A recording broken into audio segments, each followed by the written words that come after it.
नमस्कार। आज का हमारा टॉपिक है डार्क रिएक्शन या अप्रकाशिक अभिक्रिया।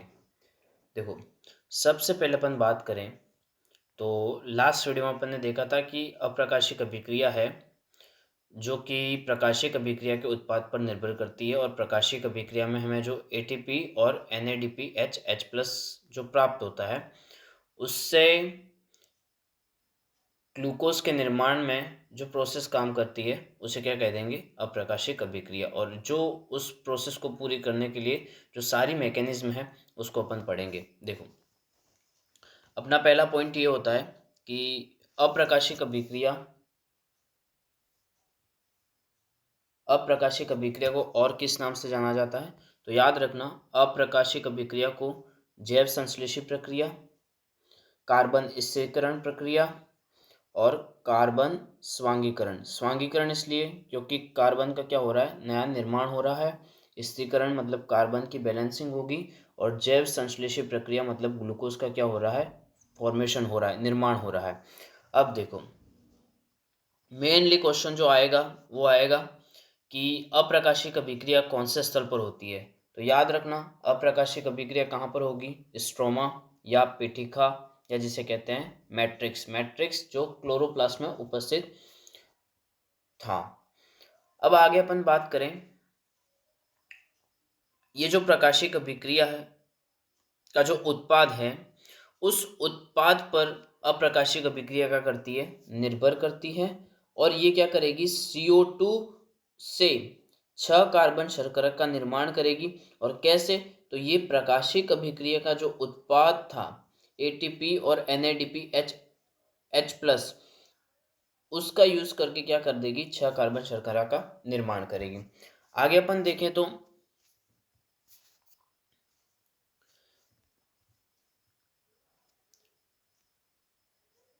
देखो, अब ये जो अप्रकाशिक अभिक्रिया है जिसमें उसका प्रमुख पद होता है केल्विन चक्र या जिसे कहते हैं केल्विन बेंसन चक्र। अब देखो, इस कार्बन के संश्लेषण में सबसे पहले तो क्या होता है कि ये केल्विन चक्र दिया किसने? और केल्विन चक्र किन किन पादपों में प्रेजेंट होता है और केल्विन चक्र की खोज किसने की और केल्विन चक्र के कितने पद होते हैं, किन किन पदों में कहाँ एटीपी का यूज होता है, कहाँ एटीपी का निर्माण होता है, कहाँ NADP H+ का यूज होता है और कहाँ निर्माण होता है, उसके बारे में अपन विस्तृत देखेंगे। और ये टू द पॉइंट है, बिल्कुल एग्जाम ओरिएंटेड है। अगर आपने ये शॉर्ट फॉर्म में पढ़ा है और आपने अगर इसे सही से देखा है, नोट करा है, तो मैं कह रहा हूँ आपके एग्जाम में सीधे आपको ये क्वेश्चन देखने को मिल जाएगा। अब देखो, केल्विन चक्र। केल्विन चक्र को अपन कहते हैं C3 चक्र भी कहते हैं और केल्विन बेंसन चक्र भी कहते हैं। देखो, यहाँ पर याद रखना कि ये केल्विन चक्र जो है ये C3 पादपों में, C4 पादपों में और कैम पादपों में तीनों में पाया जाता है। मतलब केल्विन चक्र जो होता है वो C3, C4 और कैम पादपों में तीनों में उपस्थित होता है और यह क्या है? उभयनिष्ठ पद के रूप में कार्य करता है। अब अपन आगे बात करें तो ये केल्विन चक्र की खोज कैसे हुई? तो देखो, एक साइंटिस्ट थे केल्विन। यहाँ पर सीधा क्वेश्चन पूछेगा कि केल्विन चक्र की खोज किसने की? तो केल्विन ने की थी। और किस में? तो वो की थी क्लोरेला सैंडस्मस। क्लोरेला सैंडस्मस। और ये क्लोरेला सैंडस्मस क्या है? एक प्रकार का क्या है? हरित शैवाल है। हरित शैवालों में इसकी खोज की थी किसने? केल्विन ने। और किस रेडियो एक्टिविटी या विकिरण सक्रिय का यूज करा था? तो C14 का। किसका? कार्बन 14 का। अब देखो, मेनली केल्विन चक्र में 3 पद होते हैं। पहला कार्बोक्सिलीकरण, दूसरा होता है अपचयन और तीसरा होता है पुनः उद्भवन। क्या होता है? पहला कार्बोक्सिलीकरण, दूसरा होता है अपचयन और तीसरा होता है पुनः उद्भवन। इसके बारे में अपन विस्तृत देखते हैं। देखो, वैसे केल्विन चक्र बहुत बड़ा है और उसे याद रखना भी बहुत मुश्किल है। अपन को बस इसमें इम्पोर्टेंट चीज़ों को याद करना है कि हमारे एग्जाम में कहाँ क्वेश्चन आ सकता है और आपको इसी फॉर्म में याद करना है। देखो, बहुत सारा पढ़ के मतलब नहीं है। अपन को बस एग्जाम ओरिएंटेड और अपन एग्जाम में कैसे उस क्वेश्चन को कर पाए, ये सबसे बड़ी चीज़ होती है। देखो, अपन बात करें, जैसे ये CO2 है, वातावरण की क्या हो गई CO2। अब केल्विन चक्र का पहला क्वेश्चन तो यही बनेगा कि केल्विन चक्र में सबसे पहले प्रथम CO2 ग्राही कौन सा होता है। तो ये फर्स्ट CO2 ग्राही होता है, कौन? RUBP।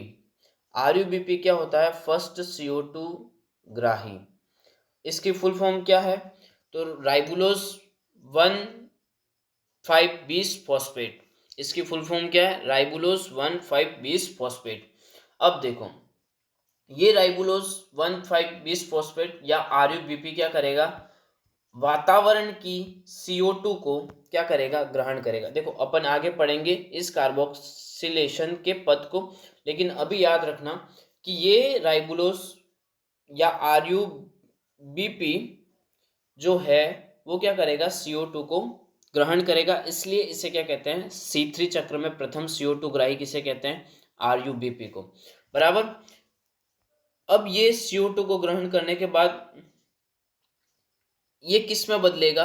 तो ये बदलेगा 3PGA के 2 अणु में। ये 6 कार्बन वाली शर्करा हो जाएगी। जैसे ही इसने यहां से, ये 5 कार्बन वाली है, इसने CO2 को ग्रहण करा। CO2 को ग्रहण करने के बाद ये किस में? 6 कार्बन वाली शर्करा में परिवर्तित हो जाएगी। 6 मतलब 6 कार्बन वाले अणु में रूपांतरित हो जाएगी। अब यह 6 से फिर 3 कार्बन वाले 3 फॉस्फोग्लिसर ग्लिसरेट में, किसमें? 3 फॉस्फोग्लिसरेट में क्या हो जाएगी? रूपांतरित हो जाएगी। और ये 3 कार्बन के कितने अणु बन जाएंगे? इसमें 2 अणु बन जाएंगे। और ये क्या होगा? इसका प्रथम स्थायी उत्पाद होगा। क्वेश्चन एग्जाम में दो क्वेश्चन यहाँ पर सीधे उठते हैं कि केल्विन चक्र या C3 चक्र में, पहला तो वो पूछेगा प्रथम CO2 ग्राही। तो तुम्हें याद रखना है प्रथम CO2 ग्राही क्या होता है? RUBP या राइबुलोज 1,5,20 फॉस्फेट। सेकेंड क्वेश्चन आएगा केल्विन चक्र का प्रथम स्थायी उत्पाद। तो याद रखना केल्विन चक्र का प्रथम स्थायी उत्पाद क्या होता है? 3 कार्बन वाला फॉस्फोग्लिसरेट, 3 फॉस्फोग्लिसरेट। 2 क्वेश्चन बन गए। अब तीसरा क्वेश्चन यहाँ पर ये उठता है कि ये जो 3 फॉस्फोग्लिसरेट है वो क्या करेगा? ATP से किस में रूपांतरित हो जाएगा? ADP में। और ये किसका निर्माण कर देगा? 1,3,20 फॉस्फोग्लिसरेट का। किसका निर्माण कर देगा? 1,3,20 फॉस्फोग्लिसरेट। किसका फॉर्मेशन हो जाएगा? 1,3,20 फॉस्फोग्लिसरेट। अब देखो, जैसे अपन ने यहाँ पर देखा कि प्रथम उत्पाद 3PGA के निर्माण की प्रक्रिया, मतलब CO2 का क्या हो रहा है? वो ग्रहण कर रहा है, इसलिए इसे क्या कहते हैं? कार्बोक्सिलेशन। क्या कहेंगे? कार्बोक्सिलेशन। और याद रखना कि सीधा क्वेश्चन एग्जाम में पूछे कि केल्विन चक्र का सबसे महत्वपूर्ण पद कौन सा है, तो याद रखना कार्बोक्सिलेशन। इस पद के बारे में अपन विस्तृत आगे पढ़ेंगे, लेकिन एक बार को एग्जाम में अगर क्वेश्चन पूछता है कि केल्विन चक्र का सबसे महत्वपूर्ण पद कौन सा है, तो याद रखना कौन सा है? कार्बोक्सिलेशन। अब अपन आगे देखें तो ये जो 1,3,20 फॉस्फोग्लिसरेट बना है, ये क्या करेगा? 1,3,20 फॉस्फोग्लिसर एल्डिहाइड में क्या हो जाएगा? रूपांतरित हो जाएगा। 1,3,20 फॉस्फोग्लिसरेट जो है, 1,3,20 फॉस्फोग्लिसरेट जो है वो किस में रूपांतरित हो जाएगा? 1,3,20 फॉस्फोग्लिसर एल्डिहाइड में रूपांतरित हो जाएगा। और यहाँ पर क्या होगा?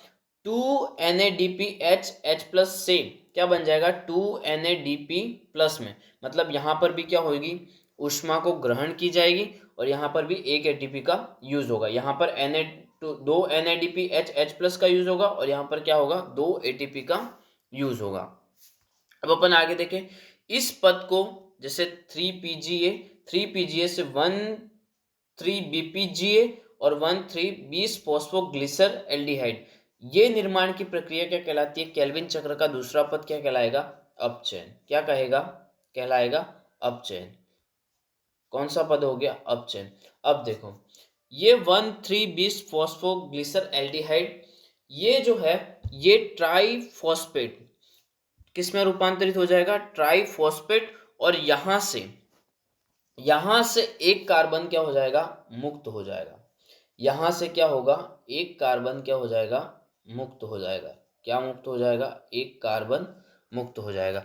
और ऐसे ही एक एक कार्बन करके ये ग्लाइकोलाइसिस जो चक्र था जैसे अपन पढ़ते हैं, उसके विपरीत कार्य करके क्या कर देगा, ग्लूकोज का फॉर्मेशन करता है। मतलब एक केल्विन चक्र चलेगा तो यहां से कितना कार्बन निकलेगा, एक कार्बन निकलेगा। ये ट्राइफॉस्फेट, अब आगे देखना, ये जो ट्राइफॉस्फेट है, ये जो ट्राइफॉस्फेट है, अब आगे किसमें रूपांतरित, वापस किसमें रूपांतरित हो जाएगा, राइबुलोज 1,5-20 फॉस्फेट में। और ट्राइफॉस्फेट से ये किसकी प्रेजेंस में, तो एक एटीपी का यूज कहां पे होगा, यहां पर होगा। एक एटीपी का क्या होगा, यूज होगा। क्या होगा, एक एटीपी का यहां पर यूज होगा। और एक एटीपी का यूज होने के बाद ट्राइफॉस्फेट वापस किसमें रूपांतरित हो जाएगा, तो वो हो जाएगा RuBp। और ये RuBp वापस 5 कार्बन से किसमें, CO2 को एब्जॉर्ब करेगा, वापस क्या बनाएगा, 3 कार्बन वाला 3,20 फॉस्फो ग्लिसरेट में परिवर्तित हो जाएगा।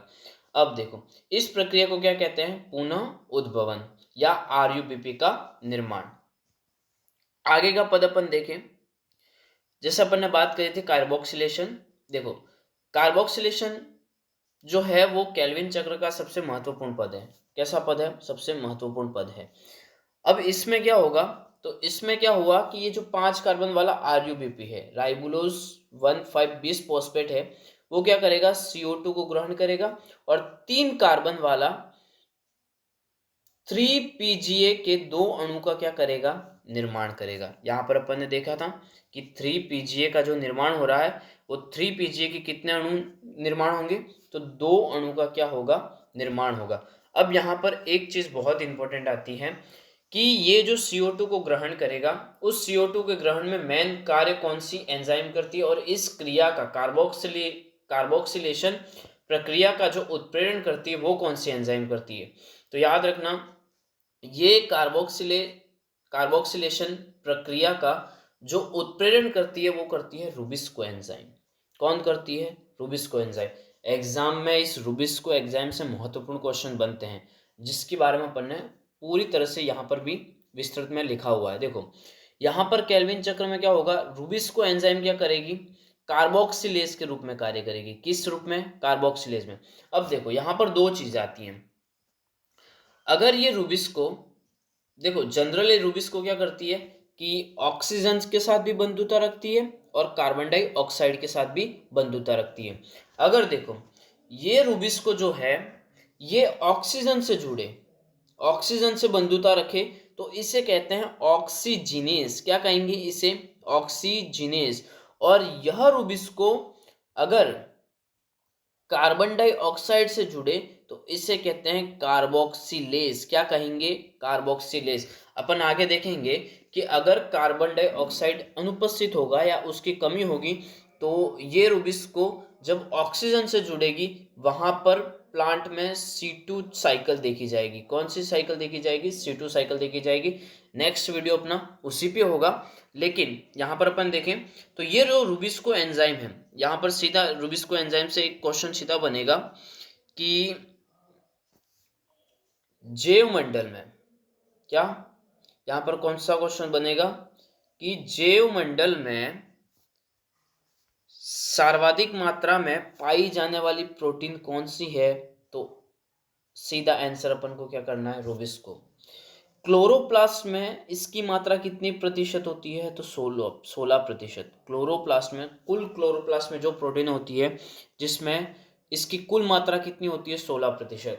और ये बहुत बहुत ही इंपॉर्टेंट क्वेश्चन बनता है। देखो, रुबिस्को, रुबिस्को जो सहकारक है, रुबिस्को एंजाइम में जो सहकारक होता है वो कौन सा होता है, मैग्नीशियम, Mg+2। कौन सा होता है, मैग्नीशियम+2, Mg+2। ये भी बहुत ही इंपॉर्टेंट पॉइंट है। अब अगर अपन आगे बात करें तो यहाँ पर अपन ने देखा कि कार्बोक्सिलेशन की प्रोसेस क्या होती है। कार्बोक्सिलेशन की प्रोसेस में सिंपल सी चीज़ है कि सबसे पहला महत्वपूर्ण तो पद यही होगा कि 5 कार्बन वाला RUBP राइबोलोज 1,5,20 फॉस्फेट CO2 को एब्जॉर्ब करके क्या बना देगा, 3 कार्बन वाला 3PGA के 2 अणु, 3 फॉस्फोग्लिसरेट। और यही क्वेश्चन पूछा जाएगा कि C3 चक्र का प्रथम स्थायी उत्पाद क्या है, तो 3PGA। अब अगर अपन बात करें केल्विन चक्र से संबंधित सीधे जो एग्जाम ओरिएंटेड क्वेश्चन है, देखो केल्विन चक्र से पहला क्वेश्चन तो ये पूछा जाएगा कि एक केल्विन चक्र कितना, एक केल्विन चक्र में कितनी ATP और कितने NADP HH+ यूज होते हैं। तो याद रखना, अगर एक केल्विन साइकिल चलेगी, यहाँ पर देखो अपन ने देखा था कि केल्विन साइकिल है, और इस केल्विन साइकिल में देखो 2 ATP तो यहाँ पे यूज हो रहे हैं, कितने ATP, 2 ATP, 2 NADP यहाँ पर यूज हो रहे हैं, और एक ATP कहाँ पे यूज हो रहा है, यहाँ पर यूज हो रहा है। मतलब एक केल्विन साइकिल में कितने यूज होंगे, 3 तो हो जाएंगे ATP और 2 हो जाएंगे NADP। यहाँ पर दे रखा है कि एक केल्विन साइकिल में कितने ATP यूज होंगे और कितने NADP HH+ यूज होंगे। तो याद रखना, एक केल्विन साइकिल में 3 तो ATP यूज होंगे और 2 NADP HH+ यूज होंगे, बराबर। अब देखो यहां पर तो एक कार्बन निकलेगा, अगर एक केल्विन साइकिल चलेगी तो एक कार्बन बाहर निकलेगा। अगर अपन को 6 कार्बन वाली शर्करा का निर्माण करना है, अपन को 6 कार्बन वाली शर्करा का निर्माण करना है, तो देखो एक कार्बन के लिए 3 ATP और 2 NADP HH+ की आवश्यकता होती है। अगर अपन को क्या करना है, जैसे 6 कार्बन वाली शर्करा का निर्माण करना है, देखो 6 कार्बन वाली शर्करा का निर्माण करना है, तो 6 कार्बन निकालने तो अपन को 6 बार क्या कराना पड़ेगा, केल्विन चक्र चलाना पड़ेगा। और देखो एक केल्विन चक्र में अगर 3 ATP निकल रहे हैं और 3 ATP का यूज हो रहा है और 2 NADP HH+ का यूज हो रहा है, अगर अपन को 6 चक्र चलाने हैं तो इसमें अपन किसका मल्टीप्लाई कर देंगे, 6 का क्या कर देंगे मल्टीप्लाई, कितना 6 का, कितने का 6 का, उतनी ATP और उतने NADP HH+ यूज होंगे। अब देखो 3 इंटू 6 कर दिया तो 6 कार्बन शर्करा के निर्माण में कितने ATP होंगे, यूज होंगे, तो 18 ATP यूज होंगे, और 6 इंटू 2 कर दिया तो कितना हो गया 12, तो 12 NADP HH+ यूज होंगे। ये बहुत ही इंपॉर्टेंट क्वेश्चन है और बहुत ही महत्वपूर्ण क्वेश्चन जो एग्जाम ओरिएंटेड है कि 6 कार्बन शर्करा के निर्माण में कितने केल्विन चक्र चलेंगे, तो 6 केल्विन चक्र चलेंगे। कितनी ATP यूज होगी, 18 ATP यूज होगी और 12 NADP HH+ यूज होंगे। एक केल्विन चक्र में कितने 3 ATP और 2 NADP HH+ यूज होंगे। अब जैसे देखो यहाँ पर क्वेश्चन घुमाने के लिए ये भी पूछ सकता है कि ट्राइफॉस्फेट मतलब 3 कार्बन वाली शर्करा के निर्माण में कितने केल्विन चक्र चलेंगे, 3 केल्विन चक्र चलेंगे, 9 ATP यूज होंगे और 6 NADP HH+ यूज होंगे। देखना यहाँ पर ये ध्यान रखना, जितनी कार्बन शर्करा का अपन को निर्माण करना है इसके साथ उसका क्या कर देना, मल्टीप्लाई कर देना। अब जैसे देखो सुक्रोज का फॉर्मूला में क्या होते हैं, 12 कार्बन होते हैं। कितने कार्बन होते हैं सुक्रोज में, 12 कार्बन। अब देखो एक सुक्रोज के मॉलिक्यूल्स को अपन निकालने के लिए कितने केल्विन चक्र चलेंगे, तो 12 केल्विन चक्र चलेंगे। कितनी ATP यूज होगी, 36 ATP यूज होगी। 12 इंटू 3 कर देंगे तो 12 × 36, और कितने NADP HH+ यूज होंगे, तो 24 NADP HH+ यूज होंगे। इस प्रकार अपन ने देखा पूरी केल्विन साइकिल और डार्क रिएक्शन का जो पहला पद था उसके बारे में। ऐसे ही पढ़ते रहिए, और आपको अगर वीडियो सही लगे और आपको इस वीडियो के अच्छे से नोट्स बनाने, ताकि आपको सही और सिस्टमेटिक तरीके से सारा मटेरियल दिख सके और आराम से रिवीजन हो सके। देखो ये वीडियो जैसे कोई मैथ्स का बच्चा तैयारी कर रहा हो, लैब असिस्टेंट की तैयारी कर रहा हो, सेकंड ग्रेड की तैयारी कर रहा हो, या कोई भी एग्जाम की तैयारी कर रहा हो, ये वीडियो बहुत ही उसके लिए इंपॉर्टेंट होगा। यहाँ तक कि फर्स्ट ग्रेड का भी बच्चा अगर कोई तैयारी कर रहा हो तो उसके लिए भी ये वीडियो एक सुविधाजनक होगा। बहुत बार अपन पढ़ते हैं बहुत ज़्यादा है, लेकिन अपन उसको सही सिस्टमैटिक तरीके से जमा नहीं पाते और इसमें बाकायदा पूरा नोट्स ऐसे सिस्टमैटिक तरीके से जमाया हुआ है और टू द पॉइंट है जो सीधा एग्ज़ाम में आएगा। तो इसे पढ़िए, मस्त रहिए और स्वस्थ रहिए। धन्यवाद।